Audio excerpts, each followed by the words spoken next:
irmão, vamos ser realistas, cara. Ninguém está fazendo nada. Ninguém está fazendo nada. Delegacia está fechando 11 horas, meia-noite está fechando. E delegacias em Zona Sul, delegacia, sabe? Não é lá no interior, não, amigo. Porque tem 1, 2 caras só ali trabalhando, amigo. Como é que pode? Não vai nunca chegar a uma condição satisfatória, sem sombra de dúvida. Perdeu-se completamente.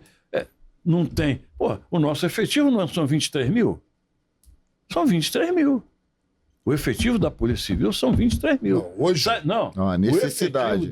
A necessidade de 1980. O efetivo dela... Isso você está falando de um cálculo feito em 1980, meu irmão, quando a música da Copa do Mundo era 90 milhões em ação. Então, é o que eu digo. Hoje nós temos 220 milhões. Nós temos o efetivo correto da polícia, seria 23 mil. Porra, temos 7, 8, 9, e mais, concurso, talvez 9. Mais, como dizia o Hélio Luz, porque o Hélio Luz, muito precisamente, o que ele falava? E que causou um terror danado em todo mundo, porque eu fui o protagonista da situação toda, do Grupo Astra, inclusive, porque ele falou certas coisas que ofendia diretamente o caráter, a personalidade do policial. Mas só que tem um detalhe. Eu fiquei tão desesperado com isso que eu via que os delegados não tomavam uma atitude. Se você quer saber o que aconteceu, o Hélio Luz, ele é oriundo daqueles caras que dormiram comissário e acordaram delegado. E o Hélio Luz, ele nunca se meteu em corrupção. Nunca. E ele sabia da vida de todo mundo. Na época, quando ele entra, tinha meia dúzia de delegados que já eram delegados e, vamos botar assim, 80% foi desse pessoal que viraram delegado da noite para o dia. Certo? Esses 20% eram o que eles chamavam de os cardeais. Os cardeais é que comandava a polícia. Quando não era um, era outro, na chefia. Mas eram só eles. E esses que entraram, eles faziam aquele esquemazinho de delegacias, aqueles troços todos, mas tudo dentro até de um critério muito bem estabelecido, né? E o que aconteceu com isso? O tempo foi passando, a polícia, como aconteceu que eu te falei, em 88 se perdeu por conta disso, os delegados não tomaram a atitude que deveriam tomar, muito pelo contrário, foram para o mundo jurídico, sendo que no mundo jurídico e bosta é a mesma coisa, eles. Essa é a realidade. Os caras lá no mundo jurídico olham para eles como um nada, como um zero à esquerda. E eles largam o corpo, a cabeça se desmonta, e aí fica certo o corpo. E imagina um corpo sem cabeça. É complicado, né? Então foi isso mais ou menos que aconteceu. E não tem como discutir o contrário. Fomos perdendo tudo, e nos encontramos na situação que nós estamos atualmente. Lamentavelmente. Porque, cara, a polícia sempre, principalmente a Polícia Civil, sem desmerecer a Polícia Militar, muito pelo contrário, os caras são uns verdadeiros heróis. Mas a Polícia Civil, pô, você vê, era folclórico, cara. Você tinha música, você tinha tudo aí, né? Música de delegado, né? Pô, esse Moreira, né? Zé da Silva, Moreira da Silva, todo mundo reverenciava a polícia. Era uma coisa impressionante. Quando eu entrei, pô, brincadeira, amigo. Era uma coisa, pô, e aquilo te dava um orgulho, né? Uma satisfação, porque, caramba, eu pertenço a essa classe, eu pertenço a essa instituição, né? E nunca nós poderíamos ter perdido isso. Aí veio o contrário. Quando chegou em 88, não estava a experiência lá em cima e a técnica cá embaixo? Quando chega em 88, o negócio inverte. Porque eles botam prova, como você falou, para delegado, como se fosse prova para juiz. Então entra um cara extremamente técnico. Tu vai falar com o cara, ele está transpirando direito, amigo, mas não tem experiência nenhuma. Nem policial e nem administrativo. Não tem nenhuma experiência. E acontece fatos como aconteceu, eu vou citar um para vocês só terem a noção. Tu lembra de um caso que teve de um de um senhor negro que pertencia, era um dos diretores, não sei o que, da FIFA, que fez uma pilantragem danada. Calmismo lá de... Não, que fez uma pilantragem com o negócio de escolher país para a seleção, lembra disso? Tá. O cara fez uma falcatrua lá e a Polícia Civil aqui do Rio descobriu. Foi uma investigação, foi uma técnica espetacular. Você é o delegado. Eu sou o teu chefe, né? Nós temos o alvo já identificado, onde ele está. Você vai lá no juiz, que é o Rafa, para pegar um mandado de prisão. Já está tudo o inquérito fechado. Pede um mandado de prisão. Você vai lá no Rafa, juiz, pegar o mandado. Lembre-se, nós temos o alvo identificado, aonde ele está, e você vai lá pegar o mandado de prisão.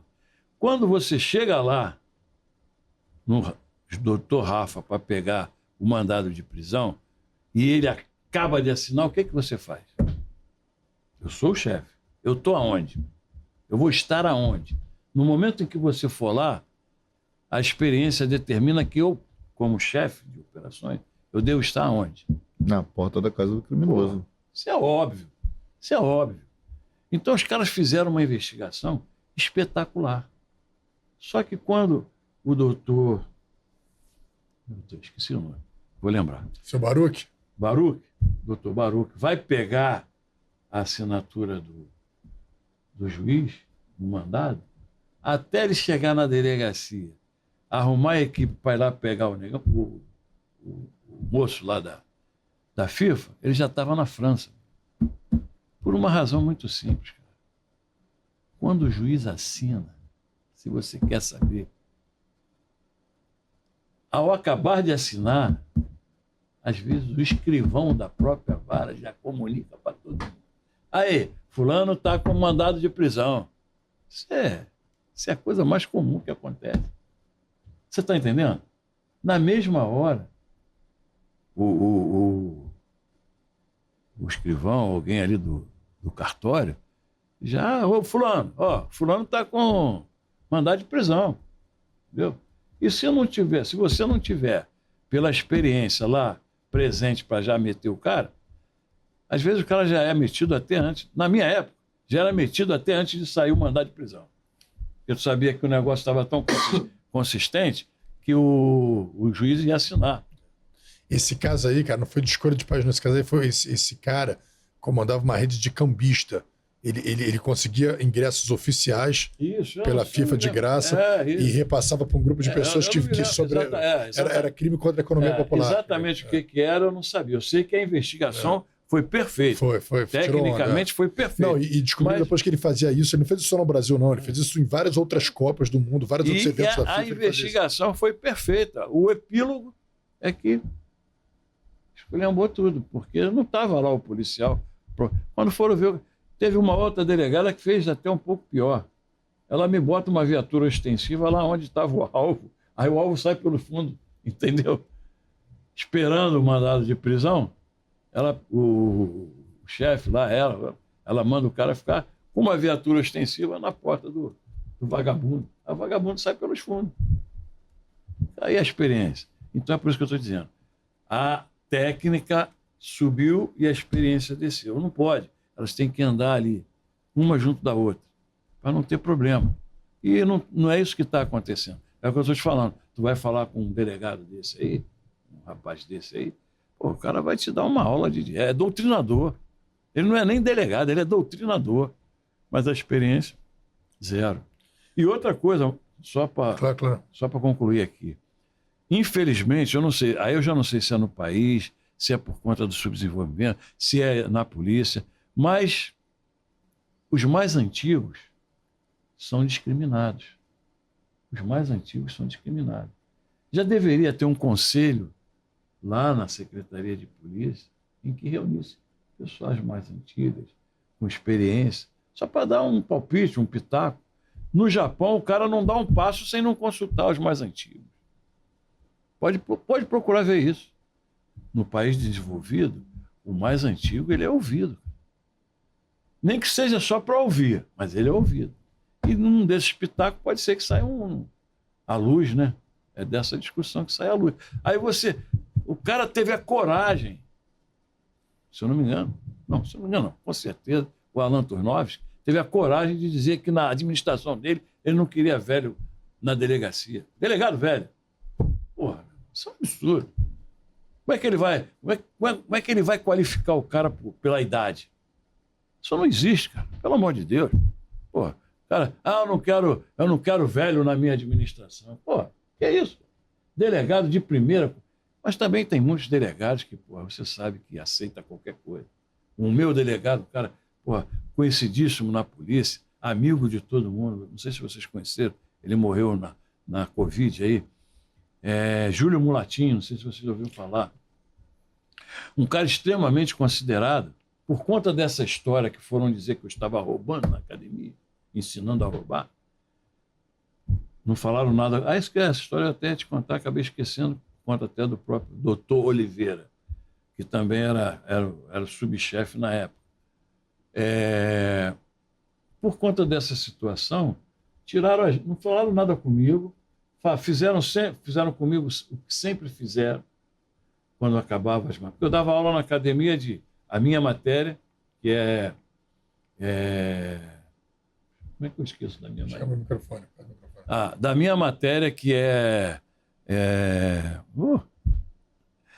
olha que absurdo. Olha a idade que ele faz. Né? Minha matéria, que é Direito Ambiental.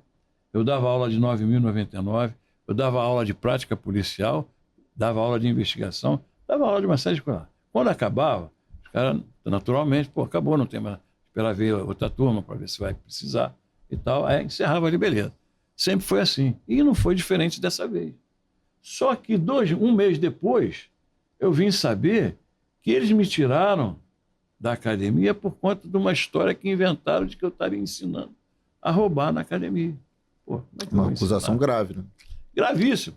E o mais grave é o seguinte: como é que o chefe de polícia, você é o chefe de polícia, chega no teu ouvido que tem um professor na academia de polícia ensinando a roubar, o que tu vai fazer? Vou chamar ele, vou pedir para a corregedoria apurar. Exatamente. Se você conhece o camarada, você chama o cara, como ele me conhecia, você chamava ele, irmão, que negócio é esse? Ele ia te explicar, ia dar a versão dele, né? Isso até é previsto em lei. Você tem que ter o direito de defesa, né?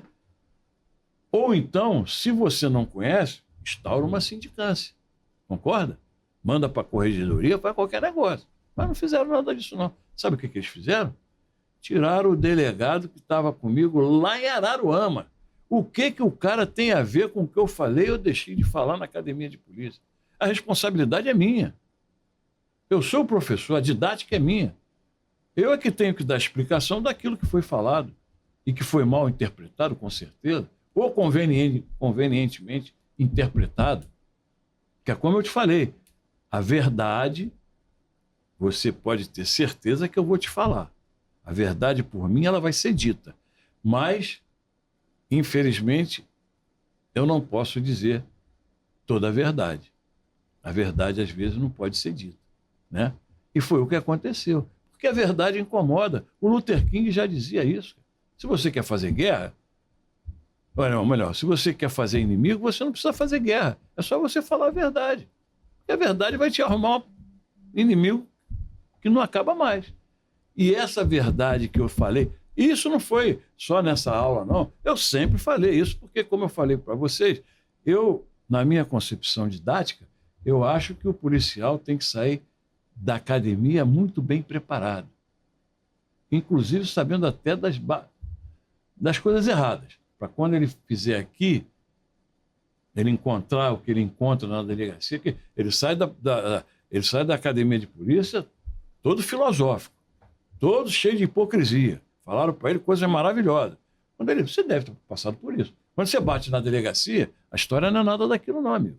É bem diferente. Bem diferente. Então, na minha opinião, na minha didática, o cara tem que sair para mim, tem que sair da... E uma das coisas que é muito consequência dessa história toda é a má formação na academia. O cara é muito mal formado na academia. Pode ter certeza disso. Você vai aprender muita coisa depois que você sai da academia. Coisa que você poderia já aprender na academia. Ali sabe, é a célula mata. Você tem que sair dali. Pô, já sei de tudo. Vou fazer isso? Se for fazer isso e for errado, eu estou fazendo errado, mas eu estou sabendo que eu estou fazendo errado. Para não dizer, eu não sabia. Não sabia o caramba. Claro que você sabia. Não perturba. Né? E essa é a minha aula. Essa é a minha aula. Aí eu conto a história da luzinha vermelha. Né? E a luzinha vermelha eu posso garantir para você que muito pouca gente na polícia, inclusive esses delegados aí, os mais antigos também, muito pouca gente na polícia sabe a história da luzinha vermelha.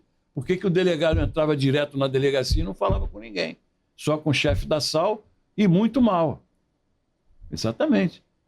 Quando eles ficarem sabendo disso, ele vai ver que a coisa é diferente. E isso eles têm que aprender lá. E eu ensino na academia isso. Eu conto essa história na academia. É por isso que eles ficaram apavorados. Pô, o cara está falando coisas que, vai denegrir aqui a imagem, né, do superdelegado. E não é nada disso. A história é real, é verdadeira. Aí foram dizer, por conta disso, é que foram dizer que eu estava roubando. Você quer ver outra coisa? Nós conseguimos pegar de volta, posso falar sobre isso? Nós conseguimos pegar de volta, através do doutor Álvaro Lins, nós conseguimos pegar de volta a Delegacia de Diversões Públicas. E, na verdade, quando voltou para a nossa mão, ela veio como divisão. Ela sempre foi nossa. E se você quer saber, se vocês querem saber, ela foi se não foi a melhor, foi uma das melhores delegacias que a polícia teve. Para tudo. Qual era a finalidade dela? A finalidade dela era fiscalizar os ambientes de festa, de shows, de comércio de uma maneira geral, entendeu? E já viemos com o objetivo de dar alvará definitivo, porque na oportunidade que era da Polícia Civil lá atrás, tudo isso era feito direitinho, todo mundo se amarrava nisso, importantíssimo. Veio o bombeiro, pegou a manha, levou para lá e dificilmente dão um alvará definitivo. Fica só naquele negócio de alvará provisório, não sei porquê, ou melhor, até sei, mas sei lá, pode até não ser, mas eu prefiro ficar na minha. E só dão alvará provisório, alvará provisório. Quando vem para nós de volta a delegacia, na época, a divisão de diversões públicas, eu também, didaticamente, eu mando convite para todos os empresários. Por que eu mandei convite para todos os empresários? Para que eles viessem até a delegacia para conhecer como a delegacia ia funcionar. Os primeiros que atenderam ficaram maravilhados, porque já sabiam que ia ter alvará definitivo, aquela história, tua delegacia vai trabalhar assim e assim. Mas uma senhora delegada, que não tem postura nenhuma de delegada, né? Não sei por que achou, talvez, que o doutor Álvaro fosse dar essa delegacia para ela, mas não foi exatamente isso, não. Foi uma outra história, porque uma das pessoas que eu mandei convite para comparecer à delegacia foi, acho que o namorado dela na época, o amigo, um cara, um lutador, não sei, né? Bom, enfim. Aí essa senhora se reúne com um bombeiro, um promotor de justiça, um repórter da Globo, o jornal Globo, e vão até bombeiro, ela, o repórter, e vão até a promotora na época que era responsável pela PIP. Você sabe que a PIP é a promotoria que comanda as delegacias especializadas. Aí vão até essa promotora e conta uma história mirabolante. Por que mirabolante? Porque o doutor Álvaro recriou a delegacia, a divisão, sai o decreto de recriação da divisão, mas ficou faltando o decreto de regulamentação.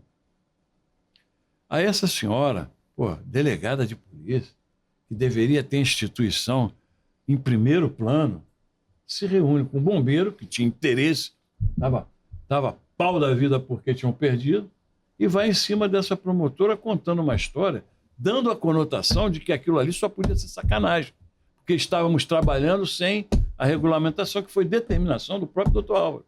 Porque ele falou para eles, vocês podem dar andamento nas operações, nas coisas, porque a governadora, que era a Rosinha, ela vai assinar essa semana, ou no máximo a semana que vem, o decreto de regulamentação.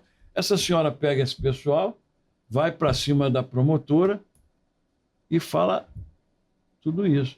A promotora ficou sabendo, entrou na conversa deles, e sai uma página inteira no jornal, não me lembro o dia, vamos ver se a gente consegue pegar isso. Uma página inteira sobre a divisão de diversões públicas, dando a conotação de que aquilo ali estava sendo feito para ser um local de corrupção e de sacanagem. Tá certo? E o que acontece com isso?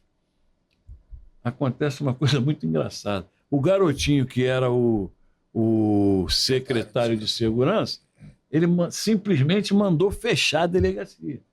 Eu não sei por que também, o doutor Álvaro obedeceu e fechou.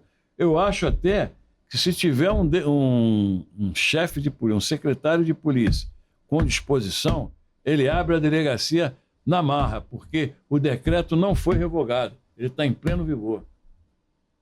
O decreto de recriação está em pleno vigor. Simplesmente pegaram tudo e levaram para o bombeiro e fechou a delegacia. Pô, a delegacia ficou bonitinha, ali no Leblon, do lado no mesmo prédio ali da 14ª, onde é. Acho que hoje em dia até é negócio do Ministério Público. Juizado, tinha uma defensoria pública. Nós fizemos, trabalho lindo, maravilhoso. No dia da inauguração foi gente importantíssima, desembargadores, ficamos com a cara desse tamanho, né? Pô, imagina tu fazer um negócio desse, muito bacaninha para a instituição, e chama pessoas importantíssimas para participar. Até o jogador que era do Flamengo, o Felipe, lembra do Felipe? Que era cria do Vasco, hoje em dia até é técnico. Felipe? O Felipe. Que era do Vasco? Era do Vasco. Sei. Depois foi pro Flamengo. Sei. Aí ele foi lá, levou até uma camisa do Flamengo, deu de presente pro doutor Álvaro. Porra, doutor Ciro Darlan, foi uma porrada de desembargador, todo mundo participou. Aí, uma semana depois, meu irmão, veio uma história dessa, dizendo que a delegacia estava ali para fazer pilantragem. Ficamos com a cara desse tamanho, né? E eu fiquei aborrecido, principalmente com essa senhora, porque eu já a conhecia há muito tempo. Ela fez curso comigo no Glioche e ela sempre teve sabe? Só que nunca dei atenção. Aí ela, revoltada, sei lá, não sei qual o problema dela, o fato é que ela me cria esse problema. Eu fiquei muito pau da vida, não porque ter perdido a delegacia, não, muito pelo contrário. Eu só lamentei profundamente que a polícia, a nossa instituição, perde essa delegacia que era, se não for a melhor, uma das melhores delegacias para tudo, até para divulgação da